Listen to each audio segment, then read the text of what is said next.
Incredibly excited to welcome. We've kind of gone back to the original format. We thought this guest was. Um, I've spoken to him a lot in the last kind of couple of months, and he's an absolute belter. So we thought we'd change it up a little bit, and he's going to do the full kind of hour and a bit with us. Very, very privileged and proud to welcome the Ashes legend, Simon Jones. How are you, mate? I'm very well. Thanks for having me, boys. Absolute pleasure. So we won't go too far away from the kind of concept that we're running with. So we'll start with a bit of this week in cricket. So England, South Africa, two one-dayers down, neither of which have been played. What do you think? Yeah, they've been cancelled because of COVID, haven't they? Wasn't it like staff at the hotel have tested positive?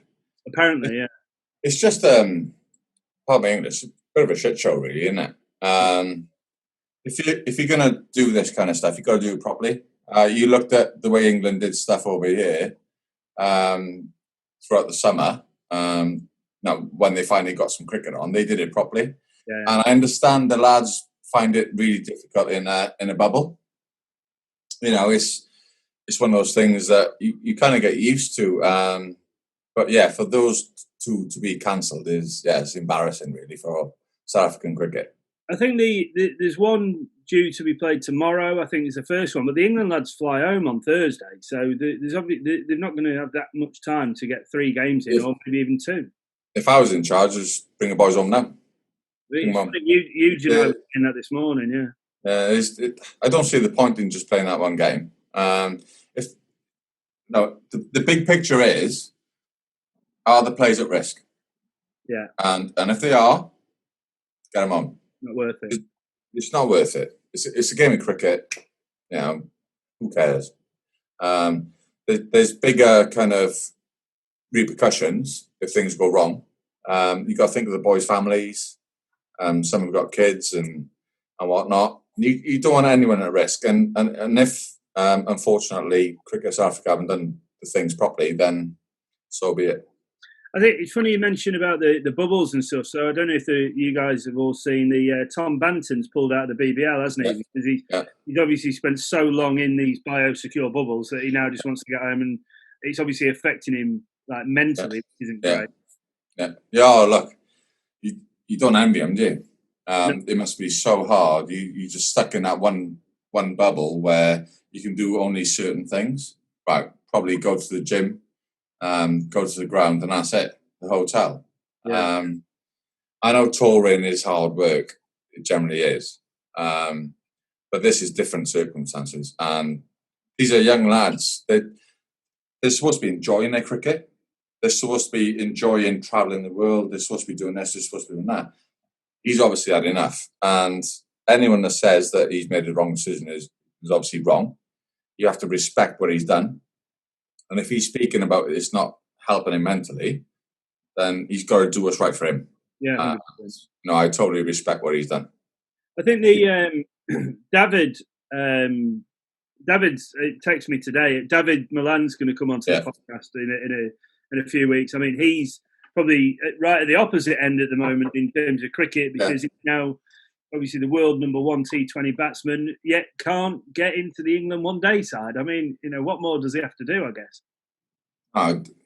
For me, I remember playing, right? I played in a charity game at the Oval, Help for Heroes. Okay. And the list of players in that game was just ridiculous. I remember me and Hoggy looking at each other going, what are we doing here? No, they had players from India, Australia, New Zealand, all of them. The biggest stars you could ever name, they were there. Yeah. And I remember David Milan was next to me because he was playing. He said, what am I doing here? I said, you're here, mate, because you are an up-and-coming star. That's why you're here. That is why you are here. Yeah. And I've kept in touch with him since. And do you know what? When I watch someone, I know they say left-handers look better because they look just like fluent and graceful, really stylish and graceful, like David Gower.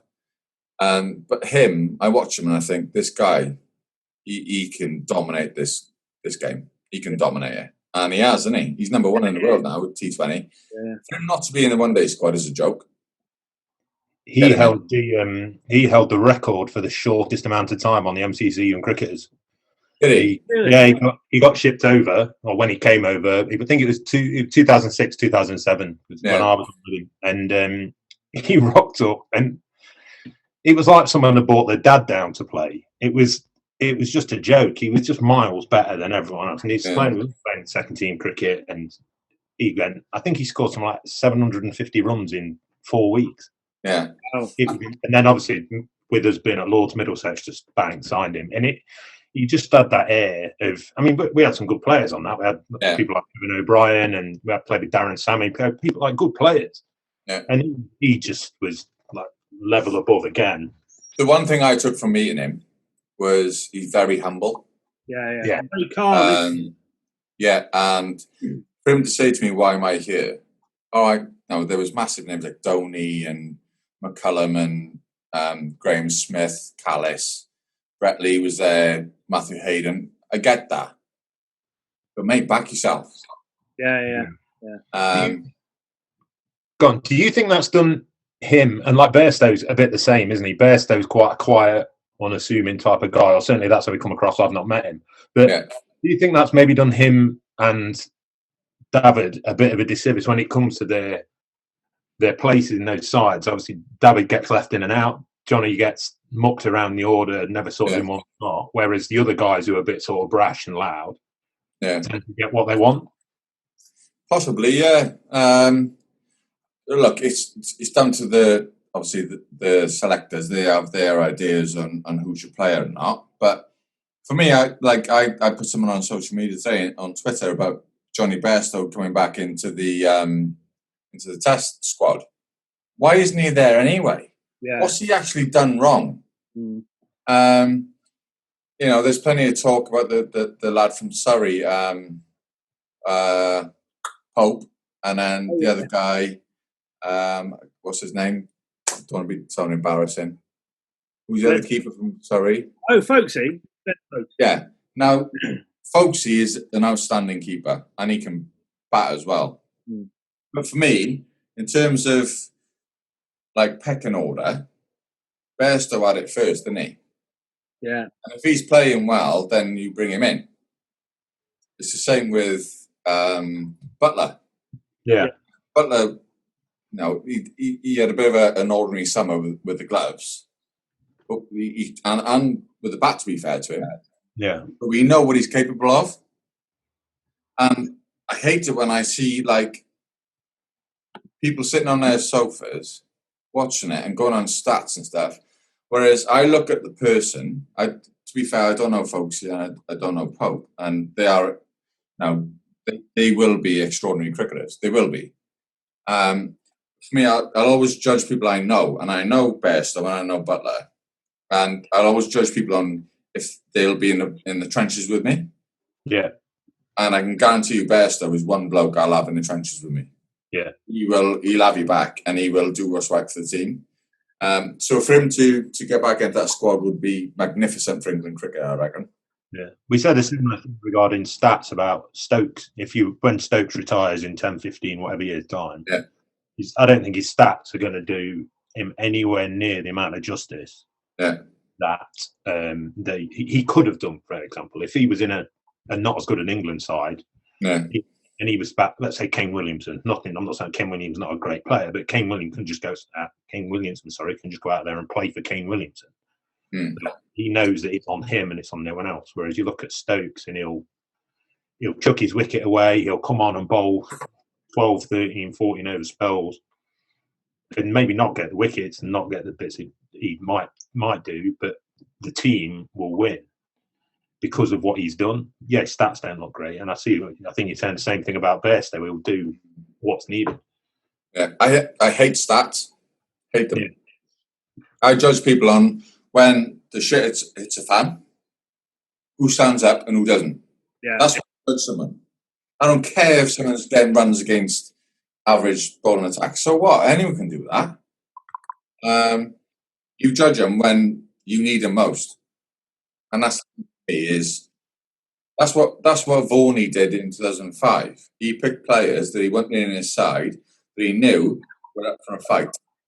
Yeah, and that's what they based it on. Now, obviously, talent as well. You can't just pick any guy from county cricket to play, but you wanted the people with the right attitude. Yeah, and that's what they did. Well, look, I kind of feel like we're almost interviewing Simon already, but so that's obviously the next bit. We've got to come on to finish off this section before we go to the first of our partner adverts. But thank you as always to Big Smoke. I'm on my favourite lemongrass drop tonight, so thank you for your support. It's lemongrass is amazing. Oh, Jones on the old spring pale. I had one of them earlier. What's it called? Lucky Spring Pale. Very nice. Very nice. So yeah, you can get a discount from all Big Smoke Brew Co products by entering Slogging It at checkout. And obviously, everyone knows by now we run this in support of the Lord's Taverners. So that text number again is 70331. That is if you want to donate £3 via text to what is an amazing cricket charity.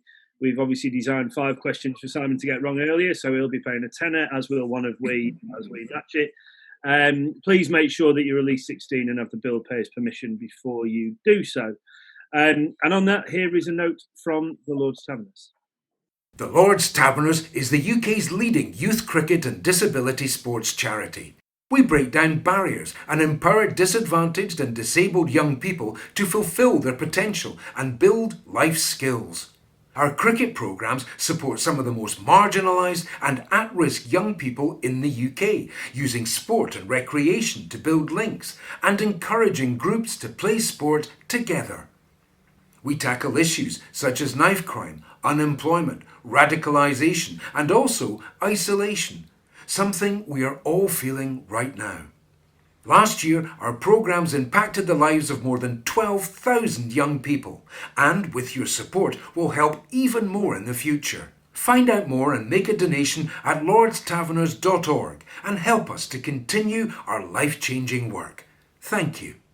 So obviously, we've mentioned by now, we've got Jonesy on. Jonesy, as you can see, it's much like me actually, just a white-backed room. However, we're coming out of lockdown as Jonesy's going into lockdown. We may touch on that later. Jonesy's got some opinions, let's say, on that. But I thought, first of all, what I'd want to share with people is the way that Jonesy and I first met, which is incredibly embarrassing. It must have been, it's got to be 5 years ago, something like that. Yeah. We were playing at, so luckily enough, obviously Jones is involved in cricket. I'm involved in cricket through Woodstock. And there used to be this thing called the All-Out Cricket Garden Party, which was at Wormsley every year. So for those that don't know, Wormsley is the most incredibly beautiful ground. It was in John Paul Getty's estate. It's up in Buckinghamshire. They played like 16 days of cricket there a year. The Unicorns used to play there. And it was a 6-a-side day. So at the time that I could see, because it's free beer all day, free beer and food all day, right? So you know I like to tuck in on these occasions. At one point I could see, it must have been about 10 o'clock in the morning, some lad from Hampshire Twos has whopped Jonesy for 2 sixes while he's running in off 4 paces. Right? The next one hit him in the lid before he'd even seen it. Jonesy was like, absolutely not, son. I've still got it. Anyway, come to the end of the day, I've somehow won batsman of the day. I couldn't see for most of it, so God knows how that's happened. But it's then come time. That's embarrassing for everyone there, trust us. Yeah. I still haven't forgotten it. Then come time to have a shower, and I've been, I'm a bit of a badger. I've never met Jonesy before, and he's there, and I'm just really, really keen to talk to him. But I haven't built up the confidence. So having drunk the bottle of champagne that I've just won for being batsman of the day or whatever, I'm like stumbling around into the showers, start bollock naked, obviously. And Simon Jones is there in the showers. Now at Wormsley, there's probably 10 showers, and they're not cubicle. They're just like, they're big old space, whatever. So I thought, in my drunken haze, the best idea, while he's facing completely the other way, was just to go and give him a cuddle. Naked. Oh my God. Up I walk to Simon Jones, who's never met me before, right? Wrap my arms around him, cock on thigh. Nice to meet you, Si. I'm Jono. You thought it was Hoggy, I think, didn't you? You thought it was Hoggy having a laugh. Well, yeah, because the only person I thought in the world that would attempt to hug me in the shower would have been Hoggy. And then I felt something on my leg, and I thought, nah, that's not right. So I just turned, and I've gone, you right, pal? And you're like, oh, I'm Jono, how are you? I was like, yeah, great, pal. Should we have a chat later? Next thing I heard was tyres screeching and jokes. Yeah. But yeah, so sirens. Yeah, exactly. Yeah. But yeah, so that was not my finest moment, but we managed to remain friends ever since, which I'm thankful for. Yeah. And very kindly, Jonesy's agreed to come on and be interviewed by the three of us for the podcast. Very open, very honest. We're really looking forward to this, Jonesy. So Eugene's up for the first little bit, so we'll fire away, mate. So Simon, obviously your dad played cricket for England. Was he a batsman or a bowler, by the way? He was a fast left-arm bowler. Left arm, and he made you bowl right arm. Any thoughts on that, first of all? Well, it was weird because we were the total opposite. So I bowled right arm, batted left hand, and he bowled left arm, batted right hand. But look, I was lucky to have someone looking out for me, really, who'd been there, done it. No, I've grew up with kids who've had parents who are too pushy, putting too much pressure on their children to succeed. Whereas with him, he was just there as a sounding board, and I was one of the lucky few. I don't know. I think there's been 15 or 16 kind of father and sons who represent England. So when I'd have a bad day, I give him a nudge, and he said, "Look, boy, you're gonna have more bad days than good ones. Just suck them in. As long as you prepare as well as you can," which I prided myself on, like training and everything that went up or leading up to the game, I would do to the nth degree. I really would. He said, if you can go into a game confident, knowing that you've done what you can, happy days. He said, if someone gets better of you, they've had a good day. You haven't. Tough. I always say there's two people allowed to play cricket, the batsman and the bowler. So yeah. Yeah. And he just said, look, I played against Gary Sobers, and he was saying, like, unbelievable player. I'd bowl a good ball and he did 4 or whatever it was. He said, it's just life. You could bowl on the best ball in the world and he still hit it or nick it off or whatever it is. He said, cricket is an amazing game. And what I loved about the way my dad approached the game was, he said, you can be in the penthouse 1 minute and then doghouse next. And he said, that's why cricket is such a special game. And I truly believe that. In regards to, obviously, you've got 2 boys who are 12 and 14, I believe. You divorced from your mum, from their mum before. Obviously, you're now happy with your partner now. Yeah. Do you think that your career, as a cricketer who's obviously away a lot, both internationally and domestically, obviously having to travel to play games, what have you, do you think that at any point that put stresses on that relationship with your boy's mum in order to kind of get you to where you are now?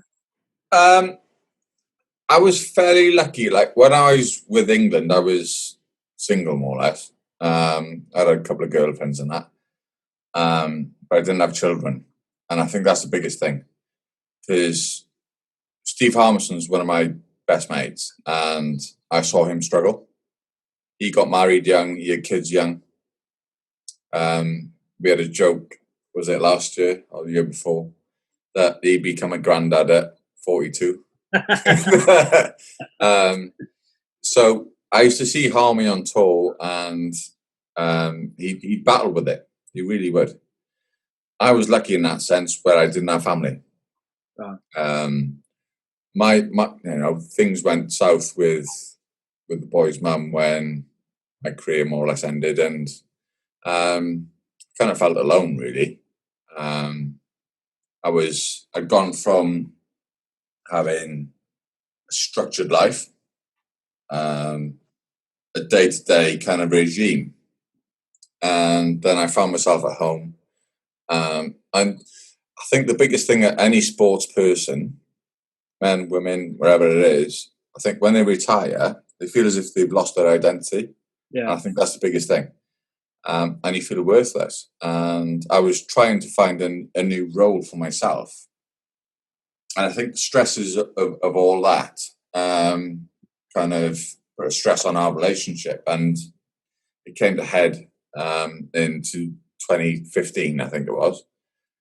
And I just couldn't do it anymore. Now, I have thoughts on it. I'll be brutally honest as I always am. Whenever I do podcasts, I'm always honest. Yeah. One of the worst experiences of my life, right? I was 2015. I was in Dubai, and I was doing that Masters T20 League. Yeah. So all the ex-players who retired, so Graham Smith, Brett Lee, Gilchrist, Hayden was there, a couple of English lads, all playing, and I was out there 3 weeks. Now, my role there, I didn't really want to be there. I was just doing it for a bit of cash. Turns out I didn't get paid because our owner was dodgy as hell, and our team just got shafted. But I came home after that 3 weeks, and the only thing I wanted to do was see my kids. Only thing I wanted after 3 weeks is not seeing them. Got home, house was empty. Gone. Wow. I got home at 11 or 12 o'clock at night because my mate had picked me up from Heathrow. I got home and the house was dark. It was cold. And do you know what? For that, 10, 15 seconds it took me to realise what had happened. That was shit. Yeah. It was shit. And I thought, right, we've known each other 10 or 11 years. You could have given me the respect to let me know. Yeah. Because I didn't care about her. I didn't want to see her. Things were bad. All I wanted to see was my 2 kids. Yeah. And if they were sleeping, all I wanted to do, I had these thoughts in my head racing in the car and stuff going home. All I wanted to do is go up to the bedroom, give them a kiss, go to sleep. All right, we were in separate bedrooms at the time. We had been for 2 years. And wrongly or rightly, I'd stayed there for the boys. And look, any relationship goes through its shit, right? And you do things for your children at times. And that's life. Suck it up. But for me to turn up to the house I bought and provided for, to then not have my kids there, I thought, nah, that's low. That is low. So I just left it for a while, and then I phoned her the next day and I said, right, what's going on? And it was difficult because the kids were they 5 years, 9 and 7, still young. Yeah. Not able to understand what was going on, dynamics of how mum and dad sometimes fall apart and stuff. But the way she did it was shite, yeah. You're obviously happy now, though. Like you're in a much. Oh yeah, really happy. Like, yeah. You know, really the kid. And we started chatting. About an hour ago. Like the kids left you at 6 o'clock tonight, so you've obviously still got a great relationship with the 2 boys and what have you. Yeah. So it's not. Yeah. Oh yeah, it's awesome. But it's just like it's a tough place to be because a lot of people stay together for the children. Do you know what? I look at it as a blessing that she was strong enough to walk. Yeah. She left. Because I wouldn't have left because of the boys. Yeah. And that's the big thing for me. So for her to walk away and leave, and all right, it was crap what she did. I kind of have to respect her for it. But now, look, things are brilliant. The boys, as you said, are 12 and 14. They have 2 Christmases, 2 birthdays. And I tried to look at it from a positive point of view. Yes, they, sometimes they'll come out with, oh, I wish you and mum were back together. I said, look, boys, we're realistic here. I'm honest with you. It ain't going to happen. Yeah. Never. So yeah, look, life is good. I'm working with Kerry London. I'm loving life. I love my job. As I said, I've got a partner in my life. The boys love her. It's awesome. And it couldn't be better at the moment. Cool. Look, from talking to you earlier, we know that your lads aren't interested massively in cricket. One's into gaming and one's quite a good footballer. And you've just allowed to sort of do that. That relationship you had with your dad, sort of, has that influenced the way you treat them and push them and that type of thing? Massively. I'll never put pressure on them. In fact, I'm probably a little bit too lenient in terms of when they play sport, not in terms of like if they misbehave and stuff.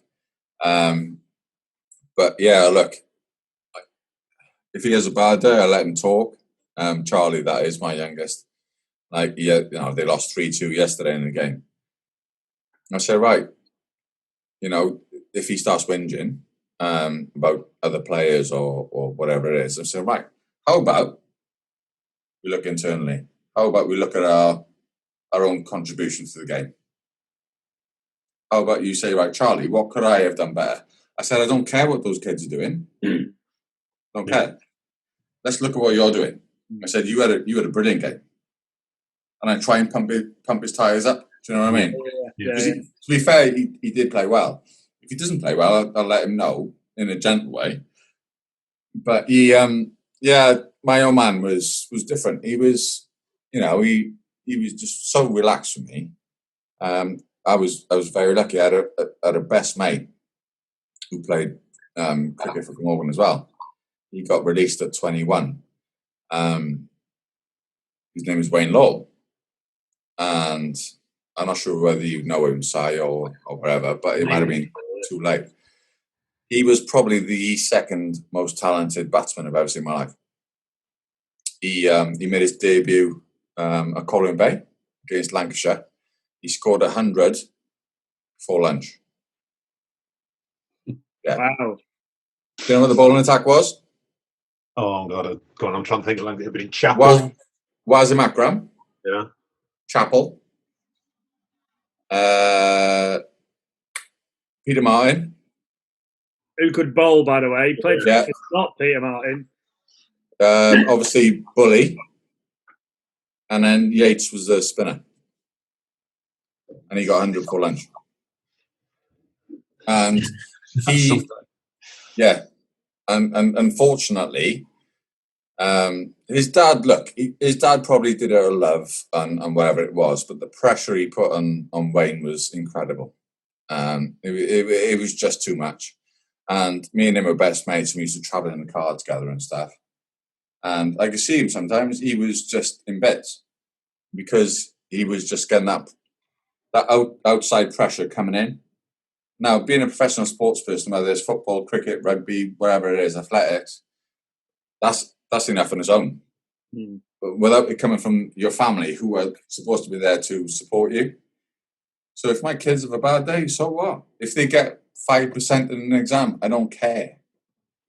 That's not the big thing. As long as you've tried your best and you revised for that exam, or you tried your best in preparation for that game of football, I'm happy with that. If you don't prepare and if you don't try your best, then I will have a word. Do you think that's because of your, background as an international sportsman, like preparation, and we hear about the current England side now is that, some people are questioning why is J. Roy being picked for the third T20 when he's had 2 low scores. I saw an interview Huge watched him on a video or a podcast the other night talking about Jason never feels like he is at all underprepared for any game that he goes into, and that seems to be a big thing for the England camp. Like if you prepare well and you're doing everything, that sometimes it just doesn't happen. Like you'll have bowled great spells and got none for 100, but equally you'll have bowled like to you what you think isn't that well and picked up 5 for 20. That's just how it goes, right? Yeah, but also if you look at Alistair Cook, let's take him. Yeah. Do you remember that horror spell he had for a year? Yeah. Now his head and everything, yeah. you get these clowns that talk about stats and stuff. If you look at Alistair Cook's career, that one spell, people are saying, oh, he's got to be dropped, he's got to be this. No. You don't drop people like that. And Jason Roy, to me, right, I played against him. He's hard work to bowl to. He is. Yeah. And, you know, he's a big, strong boy. He's, 6'1", and strikes the ball well. He'll come good. People like him, right, there's two people in life. Somebody to kick up the arse. Some people need an arm around the shoulder. And I reckon J-Roy is arm around the shoulder. He needs a bit of love. And if that squad show him and the team show him support, he'll perform. He really will. If we go back to your career, like, you know, as we go through this, like, you're probably best known for two things. You know, you probably know this. I know this. Like Ashes 2005. You are every English cricket fan's favourite Welshman, because of 2005. That's not hard. Hey, Crofty's in there. Crofty did well. Crofty did well, but I think you just pip him. I hope so. Jesus. But obviously, like, I think, you know, you made your debut in 2002 in India, did well. Then you go and so your debut to play, you know, for England, sleepless night before, or tossing and turning, like, you know, just all the adrenaline going. I imagine that, you know, then when you go to play your first Ashes test, it's almost the same again, right? Because the Ashes, it means so much to England cricket as it does to Australian cricket. But you obviously you get 1 for 32 that morning, and then, you know, in effect, in the space of 10 seconds, you must have thought, what have I done to deserve this? Your entire world is essentially crashing down, right? Yeah. The India, my debut against India, wasn't quite the night you talked about. It was one of those things. I don't know where this is going, but just by your face, I know there's a story here. I was sat in my room, and, you know, I was 22, I think it was, and I knocked on the door, and it was Craig White, and he said, "How are you feeling?" I said, "A bit nervous." He said, "Come with me, we go and have a beer." Oh no, I know Craig Wright's reputation as well. I had 9 pints of Stella. So that was the night of my debut. So I woke up in the morning a little bit dusty. But when he's 22 years old, you can get away with it, can you? So yeah, that was my test debut, and Nasser won a toss and we batted. He made the right decision for once in his life. Yeah. Big nose sod. I remember lying in his restrooms and laying on the floor, and I had a little kip. And Fletch came up to me and kicked me. He said, "You all right?" I said, "Oh yeah, Fletch, didn't sleep last night, bit too nervous. I just want to get my head down." He said, "Carry on." But like, 2002, the Ashes, it was one of those things where there was me and Harmy going for the same place, and I bowled really well, to be fair, in the warm-up games. I got 5 for, I think it was, at the Wacker against Western Australia, and I'd earned my place in the team, really. We played at the Allen Border Oval, and the outfield there, I've never seen anything like it in my life. It was like glass. And so when you slid, you carried on going. And me being a young pup, thought it would be the same at the Gabba. And we got to the Gabba, we had 2 days of training in the nets, and then did a little bit of fielding, high catches, to get used to the seats, because they're yellow and maroon, aren't they? Yeah. So to pick a red ball up from that is quite hard. So we did that.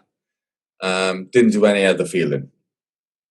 So went into the test match. Nasser's won the toss, decided to bowl, whatever reason that was. Mr. Burns fucked up that day, trust me. and then just lived in the outfield. Career gone for 18 months. It was hard. The worst thing was,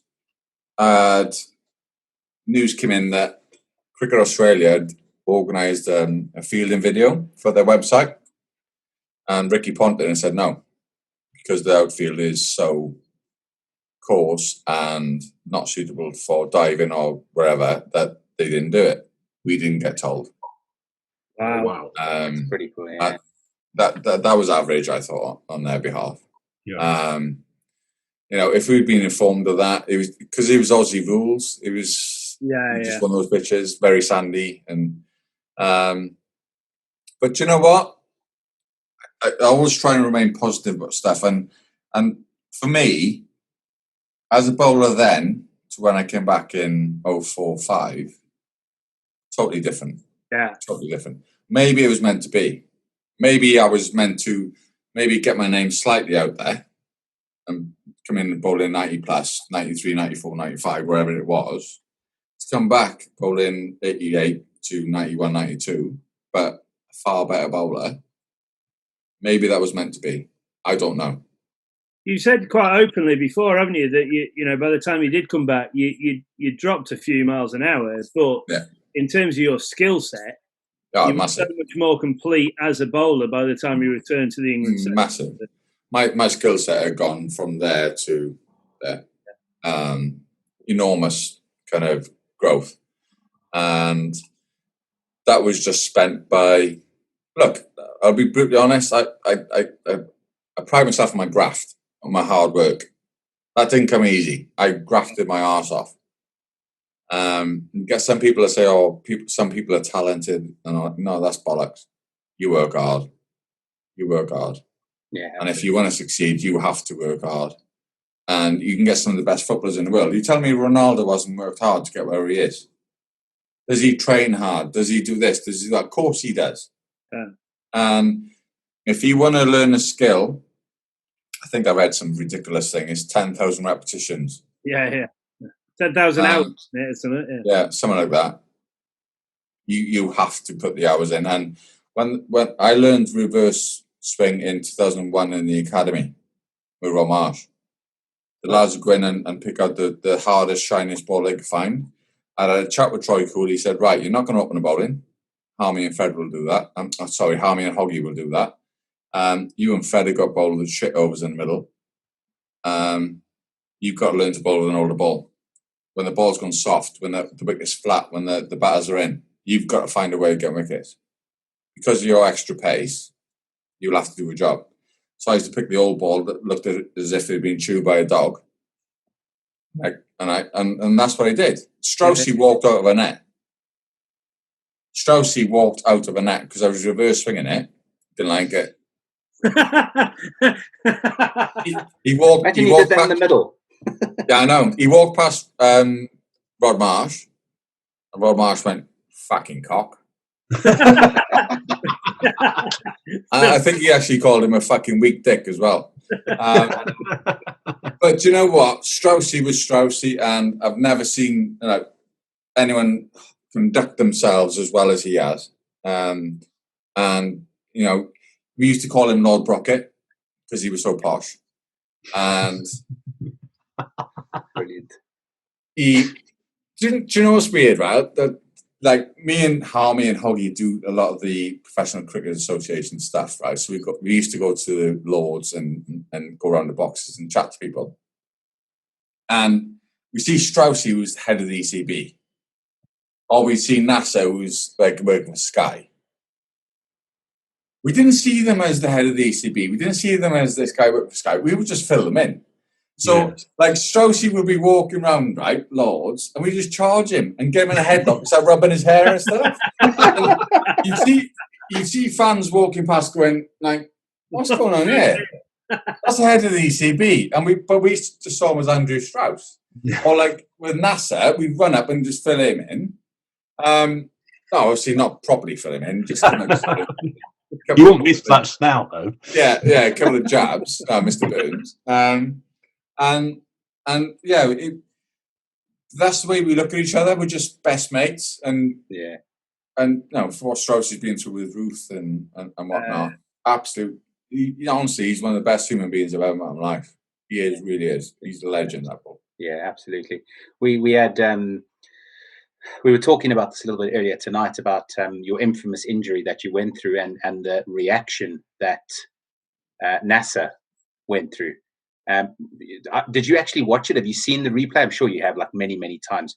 What is your thoughts on NASA's sort of view on when you went down in a pile of I think he walked off and thought, "Oh fuck." To be fair, I think any skipper going into an Ashes series is under an immense pressure, right? And all he thought was, he obviously felt for me, but all he's thinking at the time is, "Fuck, I'm a man down." Yeah, lost a bowler down. Frontline bowler. He's bowler. Yeah, and that's all he's thinking. And I don't hold it against him or anything like that. Christ, 99% of people probably thought the same thing. And he obviously didn't realise how serious it was until the end of the day's play when Australia were like 300 for none. You got one for. Yeah, sorry, 300 for one. Yeah, I got Langer. Yeah, the angriest little man in the world. But yeah, it was going in the call, Justin Langer. Yeah, but he was black belt, so you couldn't really mess with him, even though he was small. But yeah, look, it was what it was, and it wasn't ideal. I went down and stuff, and to be watching the game from the stands and being like 22, 23 years old was pretty average. But yeah, it was. It's just probably what any normal person would have thought at the time. I'm fucked. Yeah. I can remember I'd gone over that. I went to Australia the same summer or winter, whatever you want to call it. Obviously not with England. I went over to play fourth grade. Not even grade cricket, because it was in the middle of arsehole nowhere, Australia. But my best mate lives there now. So and I can remember I'd changed my action completely to try and copy you, actually, which is quite. Oh, did you? Yeah, but when you're quite a well-built, strong lad. I was a 6'4", 11 stone beanpole, so probably quite have the right attributes for it. Sure. And in my first spell in Australia, obviously you'd bowled in the warm-up games. It was just before the first test, and I ran into bowl, jumped up like ran at what I thought was the speed you ran up at, which was I ran up probably half the speed that you did. Jumped up, bounced this lad. First ball, bounced this lad, hit him on the hands, caught behind. I thought, I've got this nailed. This Aussie bloke comes out at number 3.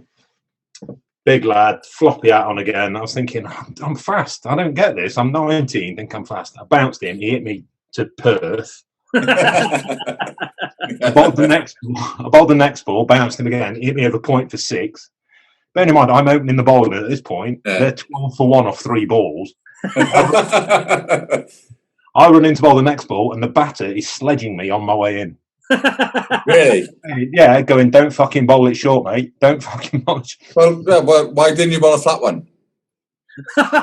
Brilliant. I think this is why you made it as a professional cricketer and I didn't. But yeah. Bowl a flat one. just should have gone straight for his beam. No, it turned out he was playing. He used to be on the South Australia squad or something, and he was quite a good cricketer. He got 100 in about 10 minutes. I bowled 2 overs, 1 for 40 or something at him. Anyway, sorry. Back to the injury and stuff. You obviously came back, and you've said you came back a better bowler up until during that 2005 Ashes series, which is incredible. I had the privilege of training with you at Lord's, and I was actually at Trent Bridge the day you bowled that unbelievable delivery to Michael Clarke. And Strauss caught that. Still my favourite wicket ever from an English bowler. Especially after he said to Jimmy, I used to quite like Michael Clarke, and I'm glad this came up. After he said that to Jimmy, I was like, you can fuck off. That delivery, leave that one. Yeah, cheers, mate. Don't use all the hot water. Fuck off. I wasn't sure about your celebration afterwards, though. The old double finger was a bit... Yeah, do you know what? I was so pumped at the time. I just give it that one. I don't know what happened with my fingers. Maybe I was dehydrated and the other ones are cramped. I don't know. But look, it was.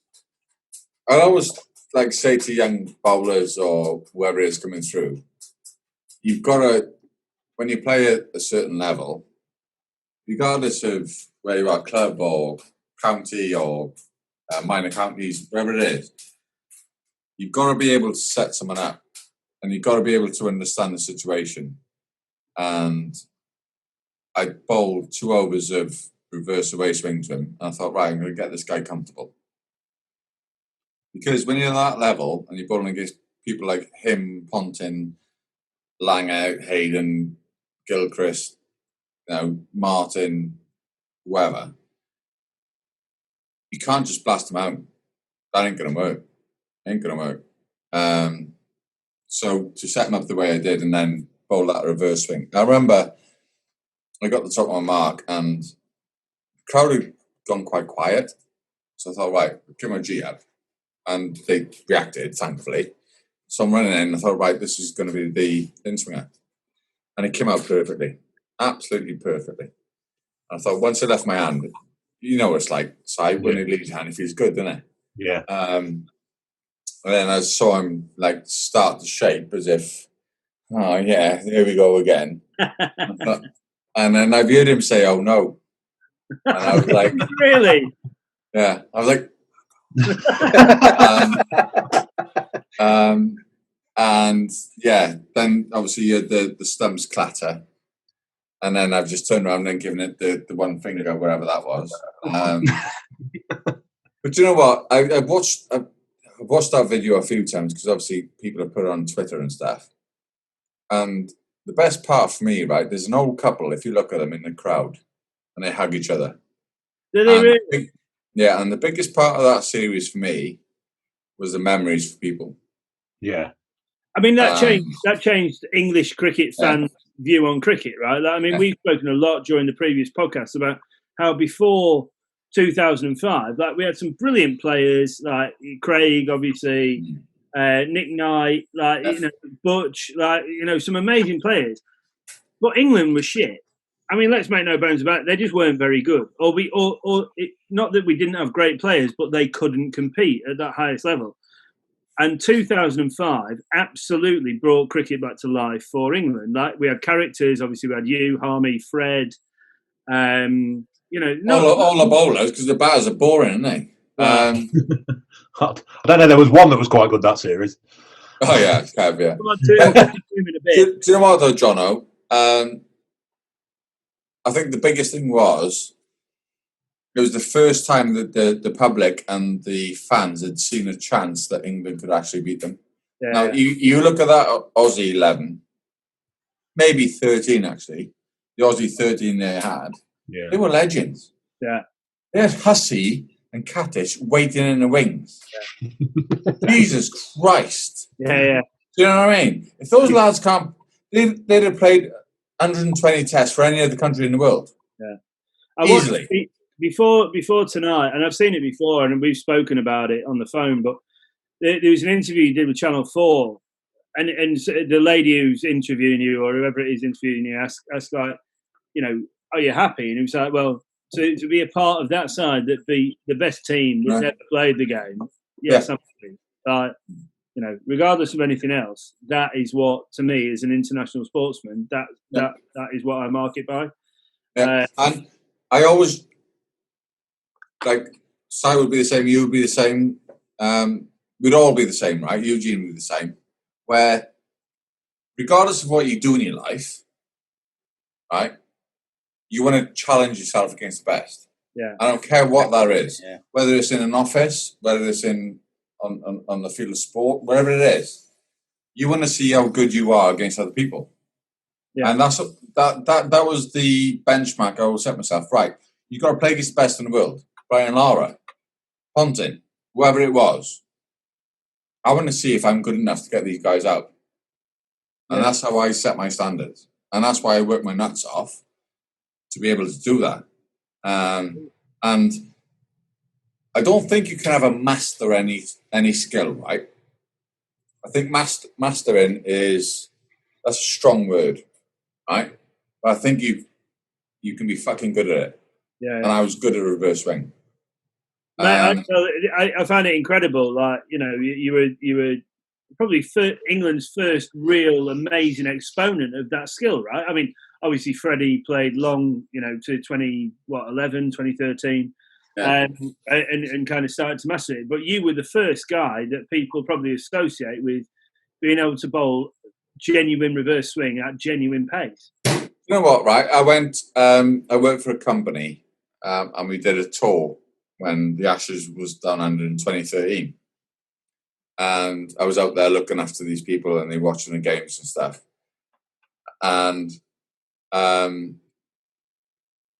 I got invited to play in a game against ex-Aussie players.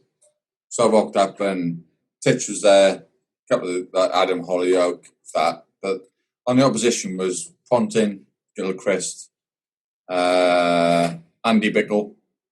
Yep. Good side. And I managed to speak to Ponting and Gilchrist. Now, I'm not mates with them, but, you know, we know each other and we speak to each other.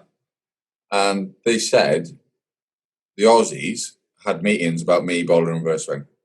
Wow. And that was the biggest compliment I've ever had in my career. It must make you really proud, right?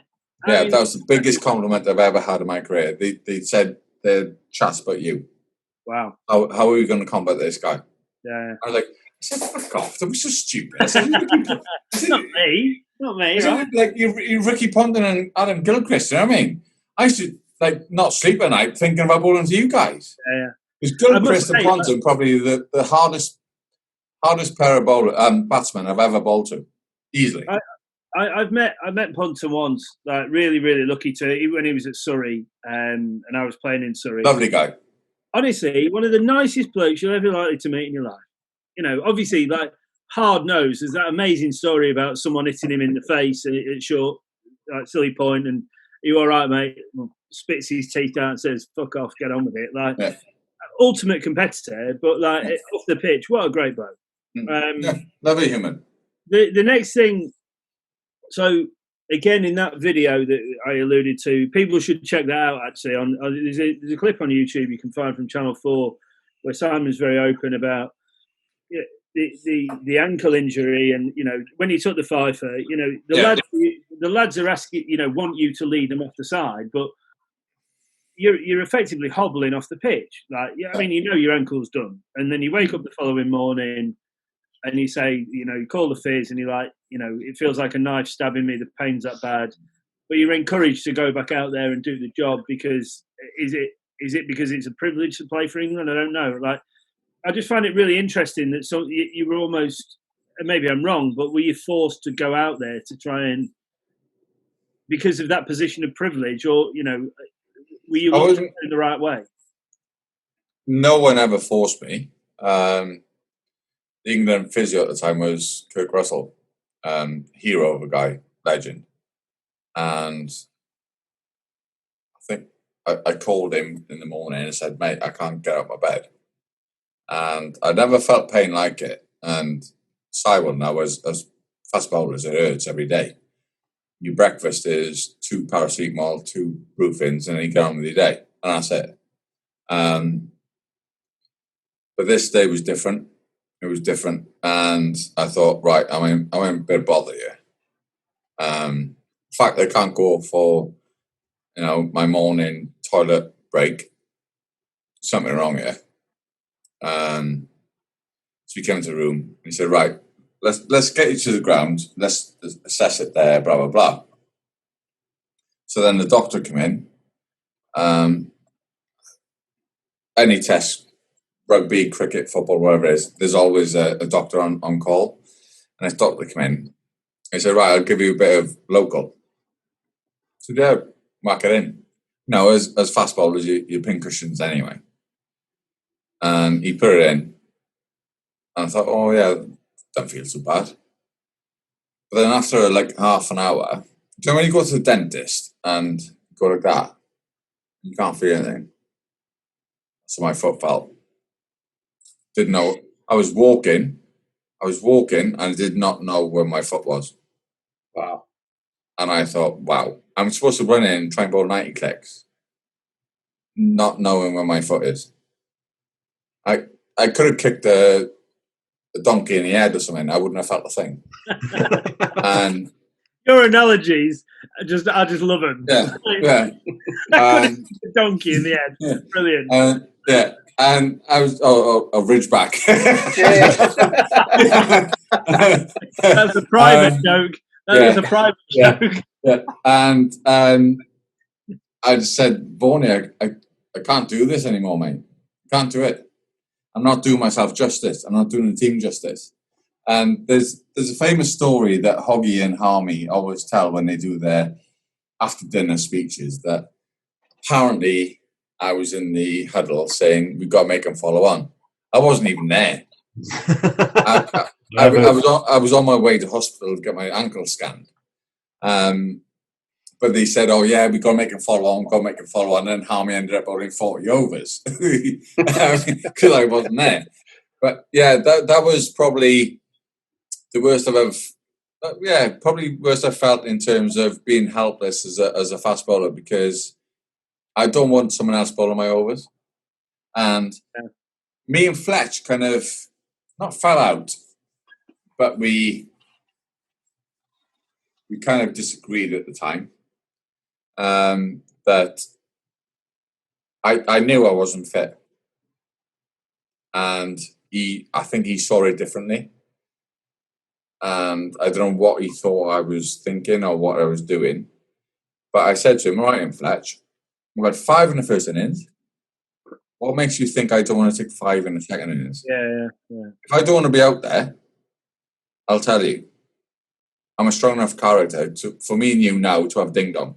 That's fine. I said, don't doubt me. Yeah. I said, do not doubt me. I said, just get out my face. I mean, that's bold to say to the national coach, to go like... Do you know what? At that time, I didn't care. I was so angry that I couldn't be on the field with my mates. I didn't care about him. I didn't care about anyone else. I just wanted to be on that field of play. I wanted to be bowling. But for him to doubt me and question whether my ankle was sore, I honestly wanted to belt him. Yeah. It's funny, isn't it? Because a lot of people, you've obviously bowled a lot quicker than I did, but a lot of people, when you, like you say, you're constantly in pain. So some people don't understand. You know, as a bowler, at whatever level you're at, you know when you can't bowl anymore. Yeah, you know what you can tolerate. Yeah, and it's, and like you're saying, and when someone does question that, I can imagine. I always had a thing that I always knew I was better with a smile on my face. Like, and so I didn't get angry, and so people think I didn't care. I'm running in and bowling, and like you say, your breakfast is 2 paracetamol and ibuprofen and an injection in wherever. Yeah. And then they're going, what, you think I don't care? I'm ruining my guts, my inners, everything. For that. And like I say, I can imagine for the coach to sit there and go, are you sure? That must be just like a, right, if you want to go, we'll go. But yeah, because there was an ankle specialist who ended up doing my ankle at the time, from Bristol. And he was there, and Fletch kept on going back and forth. And I honestly thought to myself, are you taking a piss? You either take my word for it that I'm actually in bits, or you make me go back on that field. Yeah. When did Fletch finish coaching England? Because, 2006, wasn't it? 2007. Yeah. So I know that, like, you know, the next question we were going to ask was about that being the last time you ever played for England. But yeah. I wonder if was that, would you have recovered in time for Fletch to have any kind of decision-making ability on that? And do you think that would have swayed his decision had he have had that ability? In terms of what? Well, you say that, you know, if he didn't necessarily trust that maybe you were in as bad a state. No. Who was in then? Was it Morsey or Flower? Morsey and Flower. Morsey, yeah. Before Flower, wasn't he? Yeah. To be fair, then I went to India in 2006, and that's when I messed my left knee up in the foothold. So my career was probably, international career anyway, was done then. Regardless of look, if I'd been fit, and I say to my kids now, they say, "Oh, Dad, if your knee wasn't bad, would you still be playing?" I said, "Yeah, easy. County cricket is easily." Because Corky went on till he was 41, 42. Yeah. I prided myself on my fitness, prided myself on looking after myself. If my knees weren't cooked, that's See, I'll be honest, you were in great nick in the showers, mate. I'm not quite sure where to take that after that. I could get my arms all the way around you. I remember. I could get my arms all the way around you. I still got that imprint on my leg of your old boy.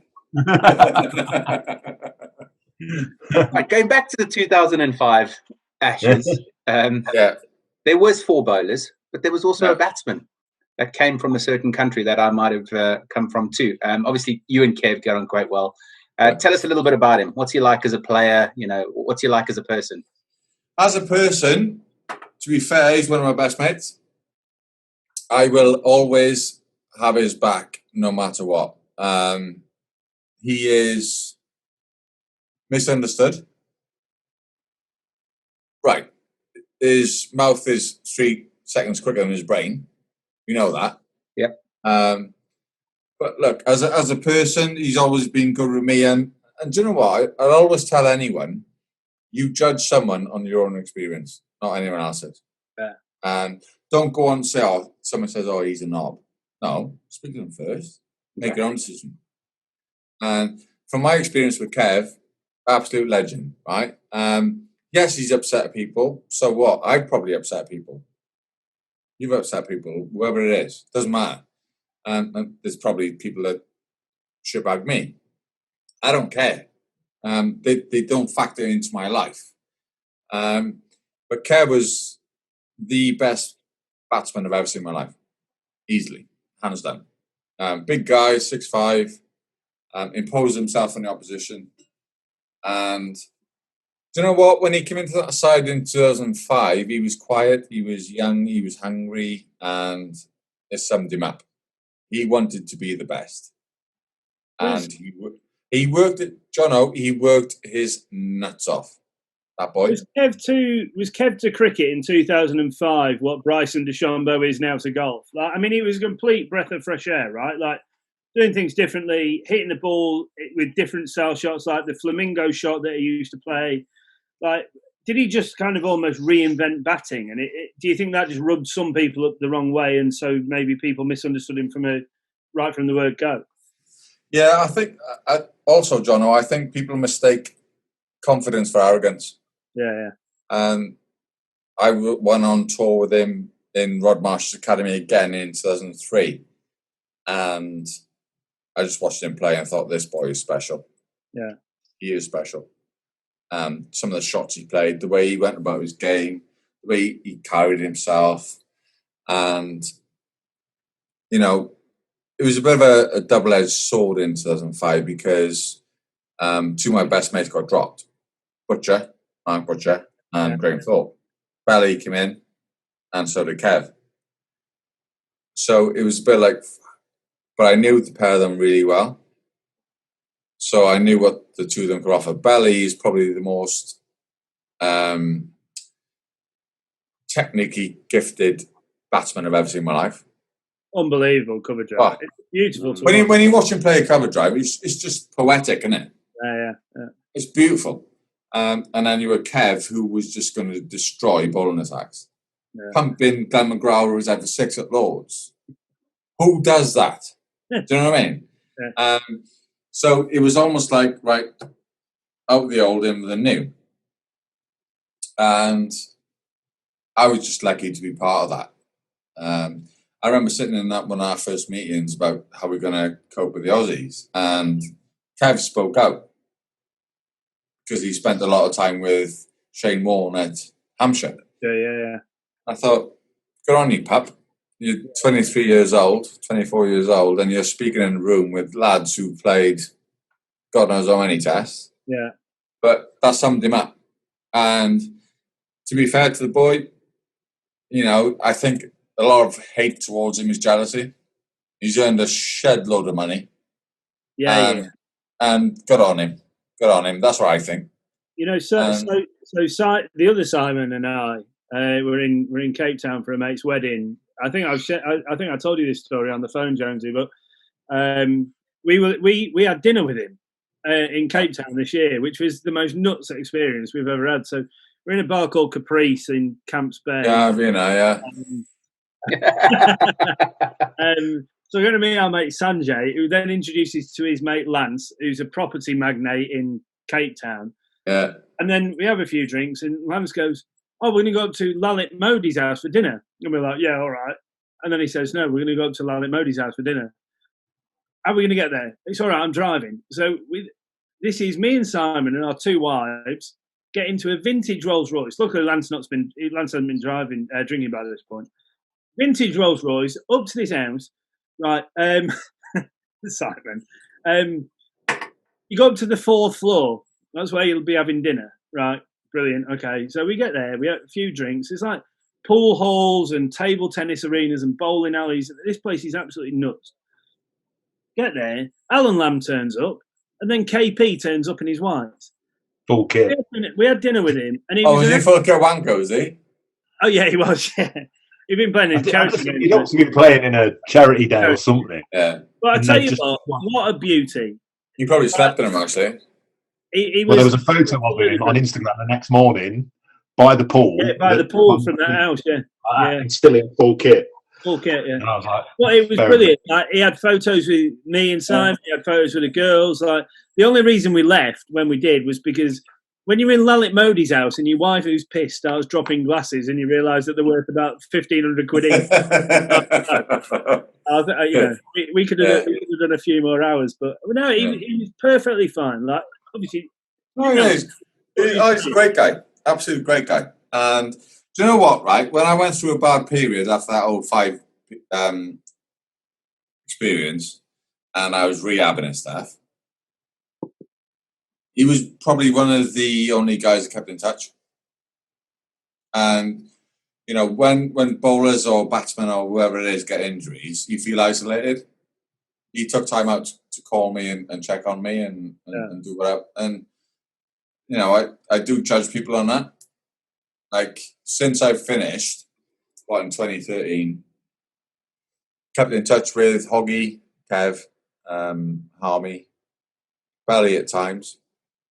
And those are the people I stick with now, because it's how it is. You know, we're lucky in a sense that when you're in a group of players and you've been together for 5 years, 6 years, when you see each other, maybe after an 8-year break, it feels as if you've never been apart. And that happened. We did the 05 reunion last year at the first test in Edgbaston. And I saw all the lads like Gilo and stuff. Gilo invited us along, to be fair, because he was the ECB, head of the ECB. He invited us along to go and speak to the current lads. So it was me, Hoggy, Bell, who else was there? Harmy was there. Trying to think what else. Well, there was a few. Strauss, he turned up, and we just talked about our experiences of 05, and you know, it felt a bit weird because you know, people like Jimmy and Brody there who have played 120 tests, 140 tests, whatever it is. But we just spoke, and we were in a room together, and we had a couple of beers and whatnot, and then we walked around the pitch the next day. Collie was there because he was working with England. And do you know what? Those days are so special. And the fans lit up when we walked round, and it was really nice. But it doesn't matter if you don't keep in touch with people. They're always there. Do you get what I mean? Yeah. They're always there. Always there. It was nice. It was nice. When you talk about how, I can remember, we used to bowl at you guys in the nets, and we had to be there at 8 o'clock in the morning. Most of the time. That was a graft, I bet. Bowling to Trez, Straussy, Vaughan, Kev, Bell. Horrible. But yeah, it was. Gilchrist, when you talk about Gilchrist, he didn't. Most people have a few sighters. He just, the first ball just used to hit the middle of the bat, and you're like, it's 9 o'clock. I've had 3 hours sleep because we're not supposed to be doing any work, and we've spent most of the time with beers in St John's Wood. Yeah. And then you'd rock up. And then the other one, the worst one for it, was KP. Because most of you guys wouldn't arrive till 9 o'clock. KP, they're at 8:15, Yeah. knocking on the bowler's room, changing room door, going, "Come on, boys, do you want to bowl?" Grafting his arse off, yeah. Mate, I didn't get in till 6. Yeah. Figure out which way round I'm putting my underpants on, and then I'll Do you give know it a what, go. right? I remember walking out for our session at Trent Bridge, and the Aussies had been in like before us, and Casper, I'd known him through Glamorgan, hero of a person, legend, and he walked towards me and he said, "Fuck me, there's a lad bowling there, left arm, he's got some gas," and I went, "Let me guess, footed?" Yeah. He went, "Yeah." He said, "He is horrible. He is horrible." And even the big boys had said he was causing them issues. Yeah. But yeah, it was, just for you boys to experience. I remember, right? Australia were playing Pakistan at Cardiff, right? And that was before the new stand was there. You know, the massive stand they've got there. Is it Spa or Swalek? Or no, it might be Foster stand. And you've got that the Welsh Leisure Centre there, the Welsh Institute of Sport. And the wicket was in the middle. And a young lad from Glamorgan, Adam Harrison, was bowling, right, to Damien Martin. This was, 2001, 2? And he bowled it back of a length. Damien Martin's hit him, right? It's hit the Welsh Institute of Sport on the full. And he said to me after, he said, "How?" I said, "That's the calibre of player you've got to want to be able to bowl at." Yeah. And that's what people don't realise is how good these boys are. Yeah, ridiculous. I know it's only a net session, but imagine doing that in the fucking middle. They can make you look stupid. Yeah. That's how good they are. It's frightening. Frightening. But for him to say footy was bowling fast, he must have bowled quick that day. Albeit probably 3 yards over the line. We talk about that. KP asked us to run through the crease because he was going to be facing back. KP said to me, I wasn't off or anything. I could bowl mid on a good day, especially after a full night out when I was feeling loose as anything. It came out all right.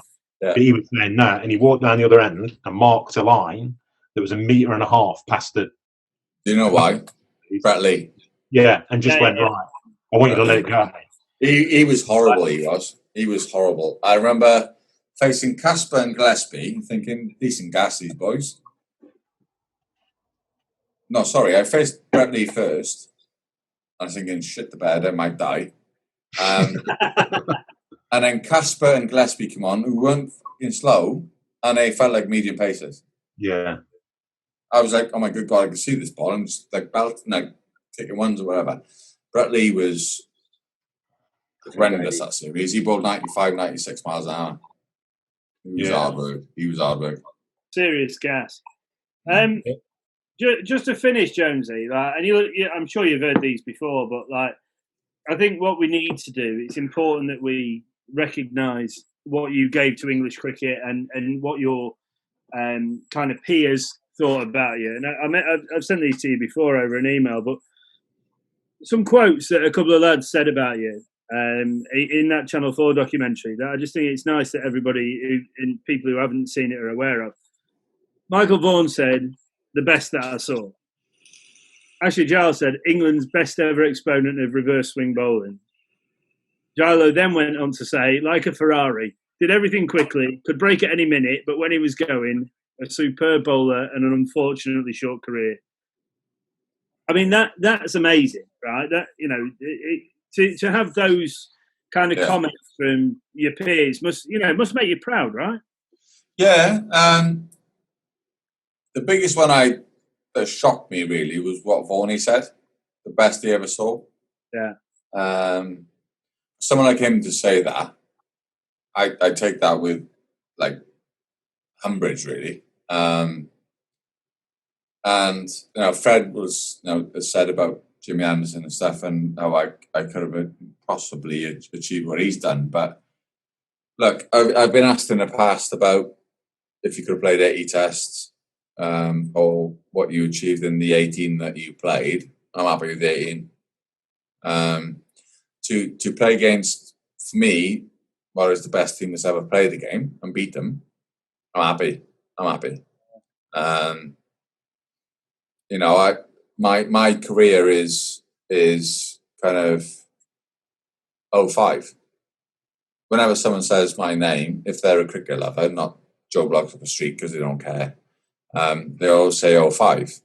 And that sums up my career, and I'm immensely proud of it. You take that.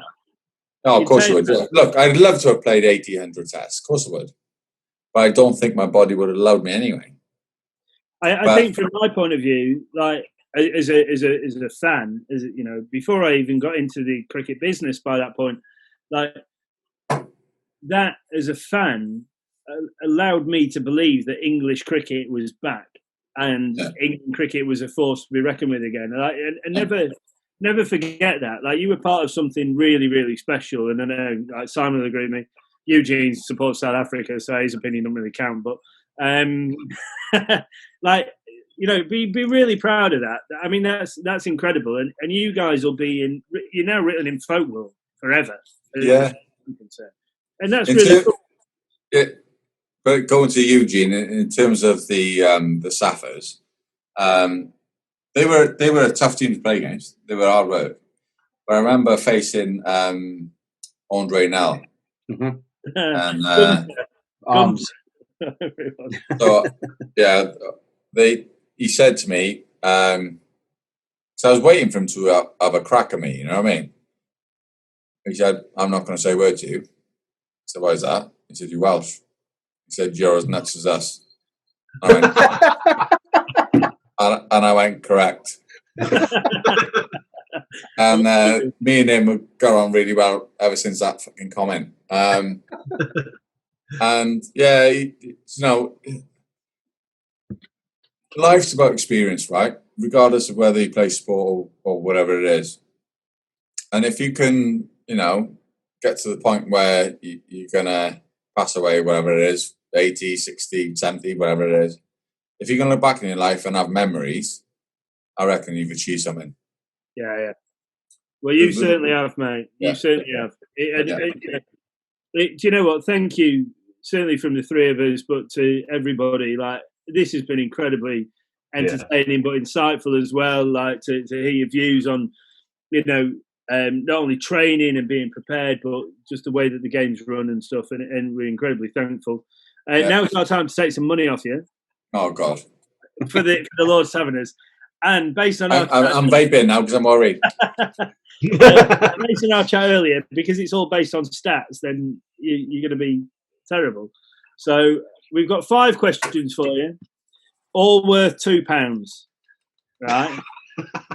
Hopefully you do better on this than you did on a question of sport. That's all I'm going to say. So, right, number 1. Test debut was in 2002, and you won the game. Who was man of the match?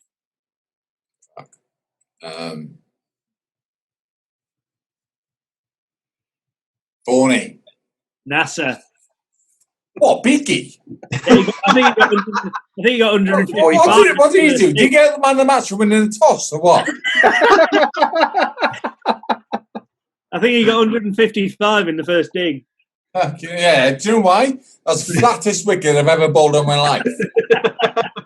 You did quite well that game. You took 2 twofers in both innings. Won the game by far. I should have had 3 in the second innings, but I fucking Zaire Khan edge went onto his ribs and got caught short leg, and then I didn't give it no, I was spewing. Bowlers never forget, do they, Si? No. Hold on, why am I not being involved in this bowler conversation? Because you're not a bowler, John. You're a batsman now. You're a batsman now. Because you got a high score of higher than either me or him, probably. So yeah, I fall into that all-rounders bracket. Then, Jono, what's your highest test score? Oh. Yeah, but we didn't ask you that because we thought that. Right, next question. I got it wrong. Come on. How many test sixes have you hit? All top edges, no doubt. Dear me. 4. Oh, that's close. You've got to give me that. You're missing the point here, Jonesy. No, what's your highest first-class score? 46. Oh! Bang! Oh, like a shot. How many 14 wickets? balls. 14 balls. Stop Nice. it. Hang on a minute. Can we just ascertain whether he has just looked at his stats on Crick Info? No, we haven't. 14 balls that was against Yorkshire in Scarborough, and I was whacking it. I got 46 or 14 balls. For a man who doesn't know his stats very well, he really does know that one. I remember that day. Yeah. And Always remember scoring runs. Trust it. Robbo, he's not checked his stats because he lives in Wales and his internet can only just about cope with doing a podcast. He can't check his stats. Yeah, there's a bear over there because I'm living in a cave. How many wickets across all formats as a pro? Well, he thinks he knows it. 476. 441. Close. You know what, right? My dad got 600 first-class wickets by the time he was 26 years old. Did he really? Oh, wow. Christ almighty. Uncovered pitches, though, Jonesy. And a lot easier than you. Do you know what his best bowling figures were? 8 for 11. Stop. I love the fact you know his. No, I know him because I got told them all my life. I've always hated left armers. Unbelievable. Yeah, he retired when he was 26. Wow. So you're £6 in, right? Right. Final question. At Trent Bridge, you got a famous fifer, right? Because you did that to everybody after doing that or whatever it was. I want to know your 5 victims and how you got them out. In order. Oh, in order. Ponting. Yeah. LBW. Correct. Pattich. Court Point. Yeah. Yeah. Strauss. Yeah, very good.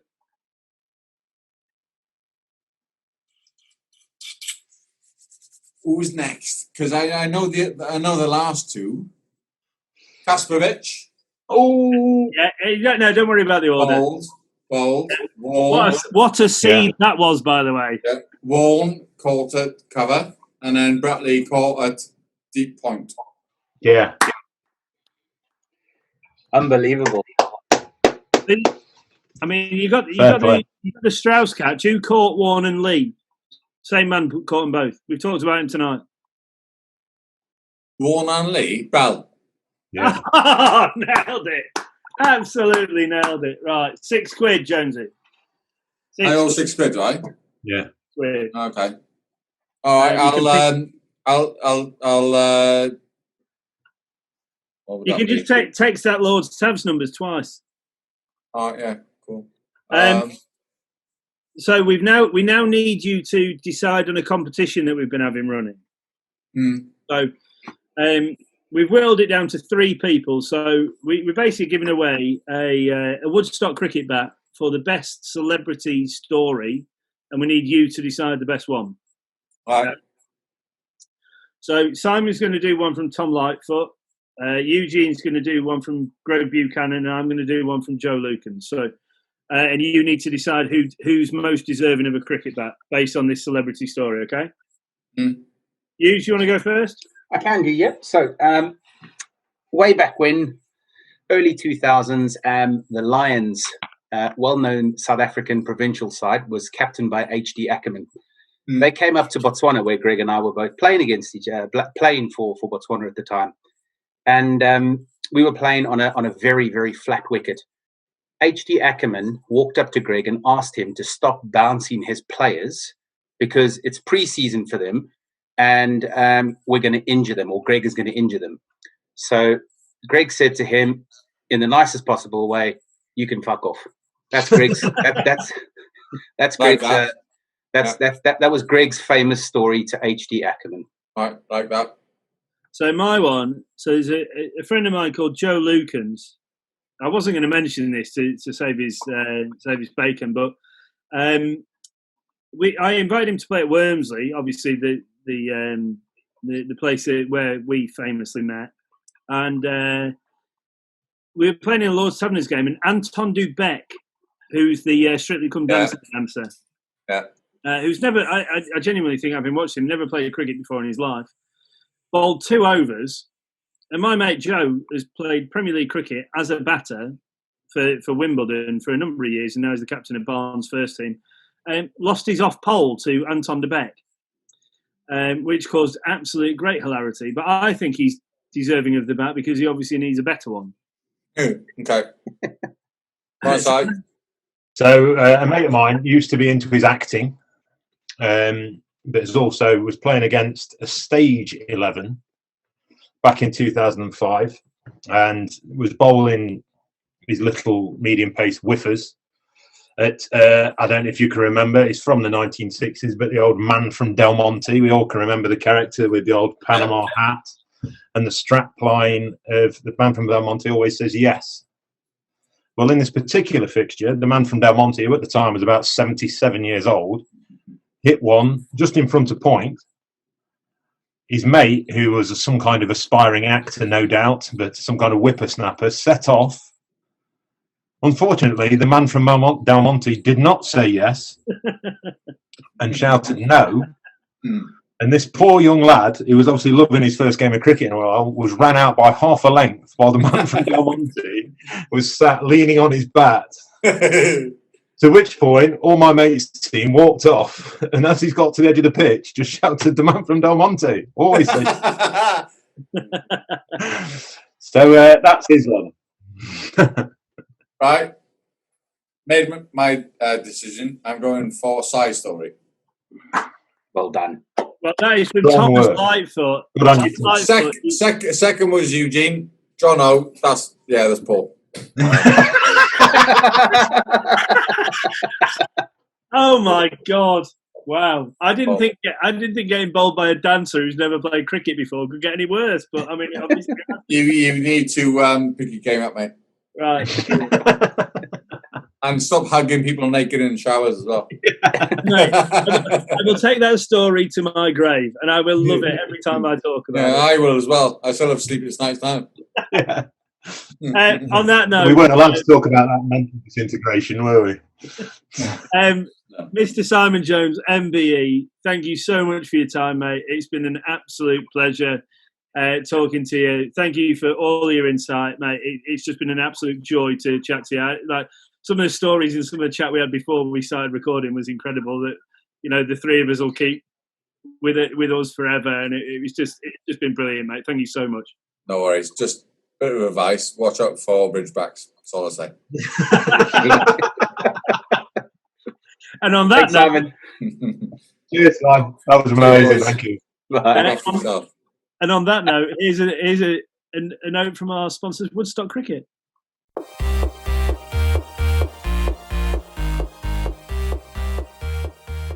Looking for a new cricket equipment partner for yourself or your club can sometimes be tricky. With so many options to choose from, how do you make the right choice? When you want quality, value and service, there really is only one place to start. For more than a decade, Woodstock Cricket have been producing award-winning, high-performance cricket bats from their Shropshire workshop. Matched with their classy soft goods, luggage and accessories, Woodstock Cricket really do tick all the boxes. Get in touch with Woodstock Cricket and find out why many loyal clubs, players and international customers can't be wrong at info@woodstockcricket.co.uk.